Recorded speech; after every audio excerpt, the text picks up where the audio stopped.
इस वीडियो में हम डिस्कस करेंगे कंडक्टिविटी ऑफ सेमीकंडक्टर। देखेंगे मोबिलिटी का मतलब क्या होता है और इसका कंडक्टिविटी से क्या रिलेशन है।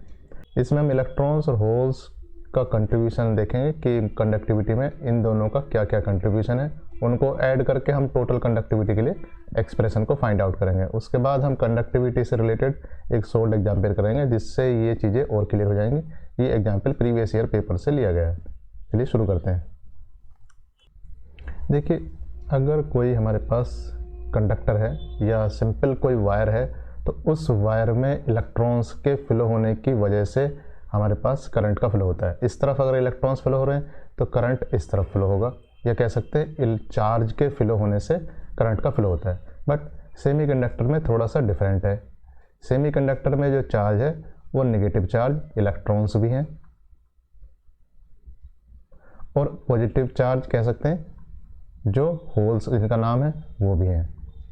अब अगर हम इसमें इलेक्ट्रिक फील्ड लगाएं, अगर हमने इस तरफ इलेक्ट्रिक फील्ड लगा दिया है इसमें, तो इलेक्ट्रॉन इस तरफ मूव होगा और ये होल इस तरफ मूव होगा। इस इलेक्ट्रॉन के इस तरफ मूव होने से इसकी वजह से करंट का कंट्रीब्यूशन इस तरफ होगा और होल्स यानी कि पॉजिटिव चार्ज है उसके इस तरफ मूव होने से कंट्रीब्यूशन इस तरफ होगा। तो ये दोनों ही एक ही तरफ कंट्रीब्यूट करेंगे करंट को। इसका मतलब जो टोटल करंट होगा,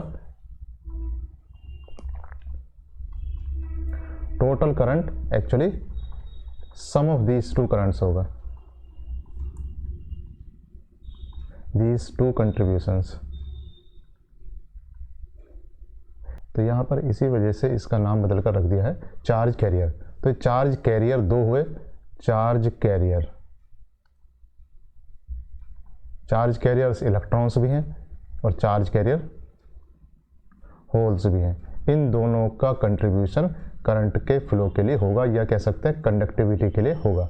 अब देखिए, तो यहाँ इलेक्ट्रॉन इस तरफ जो शिफ्ट होते हैं उस वेलोसिटी का नाम होता है ड्रिफ्ट वेलोसिटी,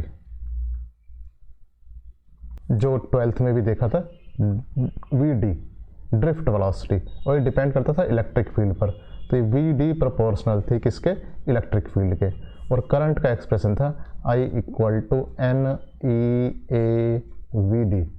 N यहाँ पर number of electrons per unit volume था, E charge on the electron, A area of cross section और VD मतलब ड्रिफ्ट वेलोसिटी, जिस वेलोसिटी से इलेक्ट्रॉन दूसरे टर्मिनल की तरफ खिसक रहे थे या ड्रिफ्ट हो रहे थे।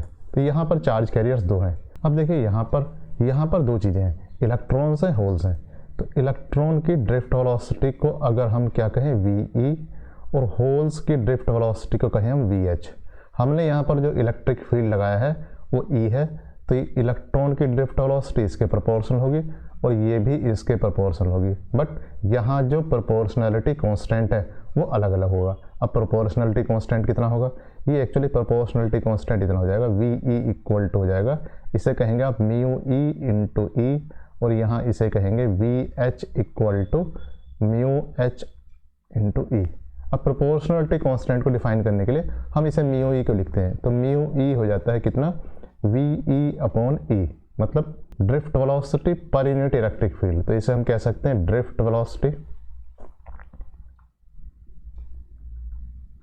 पर यूनिट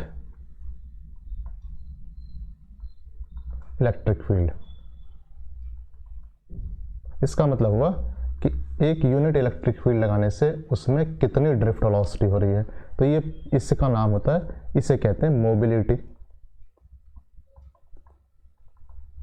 ये मोबिलिटी एक्चुअली मोबाइल वर्ड से बना है, यानी कि चार्ज कितना मोबाइल है। इसी तरीके से हम होल की मोबिलिटी के लिए एक्सप्रेशन लिख सकते हैं, तो ये हो जाएगा μH = VH/E, मतलब drift velocity per unit electric field for किसके लिए, होल के लिए। तो ये दोनों की मोबिलिटी है। अब बात करते हैं कि कितना करंट फ्लो होगा। तो I या करंट फ्लो कितना था, NE/AVD। अगर मैं कहूँ करंट डेंसिटी, तो करंट डेंसिटी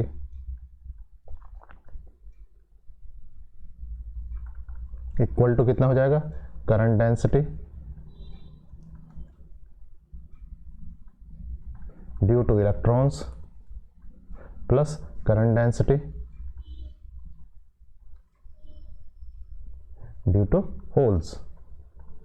तो इलेक्ट्रॉन्स के लिए कितने, करंट डेंसिटी देखिए यहाँ से कहिए आप, करंट डेंसिटी का मतलब है J और J हो जाएगा I/A।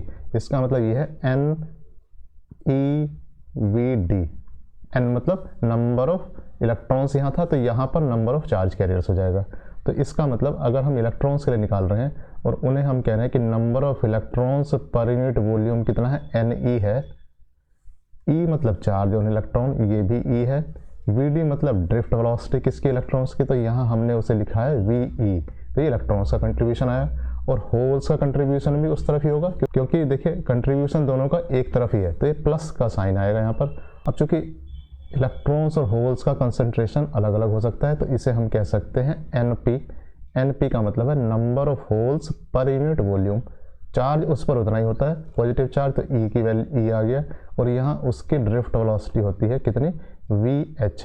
तो आपके पास ये एक्सप्रेशन आया। यहाँ क्या क्या है देखिए, तो यहाँ हमने क्या ऐड किया, यहाँ Ne और NH को डिफाइन कर देते हैं। तो Ne है number of electrons per unit volume, और ये क्या है, number of holes per unit volume. तो ये कितना हुआ, ये आपने कह दिया करंट डेंसिटी। करंट डेंसिटी होता है J। अब J की डेफिनेशन से देखते हैं। J क्या होता है, J होता है सिग्मा E, या सिग्मा इक्वल टू कितना हो जाएगा, J/E। सिग्मा क्या है, ये एक्चुअली है कंडक्टिविटी। तो ये कितना हो जाएगा, ये हो जाएगा NeVe/E प्लस NpEVH/E। तो ये कितना हुआ, ये VE/E μE हुआ। यहाँ से देखिए VE/E कितना होगा, μE, और VH/E कितना होगा, μH। तो इसका मतलब NeμE प्लस NpEμH। तो इसे हम कॉमन लेके कह सकते हैं, कितना हो जाता है, ये हो जाता है E कितना, NeμE प्लस NpμH। ये ऐसे भी लिख देते हैं, कहीं कहीं जो कैरियर कंसंट्रेशन है, इसे Ne को हम सिर्फ N भी लिख देते हैं, और इसे Np को हम कह देते हैं P। तो ये एक्सप्रेशन अगर इस ढंग से लिखे हैं नोटेशन, तो भी आ जाएगा E NμE प्लस PμH। ये कितना आ जाएगा, कंडक्टिविटी का एक्सप्रेशन आ जाता है इस तरीके से। और अगर देखिए ये इंट्रिंसिक सेमीकंडक्टर है,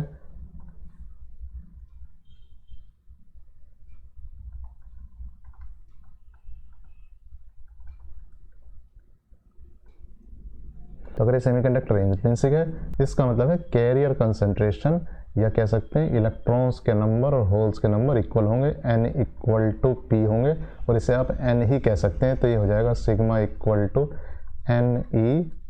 NeμE प्लस μH। ये कब होगा, जब ये इंट्रिंसिक होगा तब। तो इसे Ni भी कह सकते हैं इंट्रिंसिक के लिए। चलिए, तो इस तरीके से ये कंडक्टिविटी का एक्सप्रेशन है फॉर सेमीकंडक्टर्स। अब हम क्या करेंगे, एक एग्जाम्पल लेते हैं। At normal temperature the mobilities of electrons and holes in pure germanium are 0.36 metre square पर volt second and 0.17 metre square पर volt second. If the densities of electrons and holes are both 2.5 × 10⁻19 per metre cube, find the conductivity and resistivity of germanium.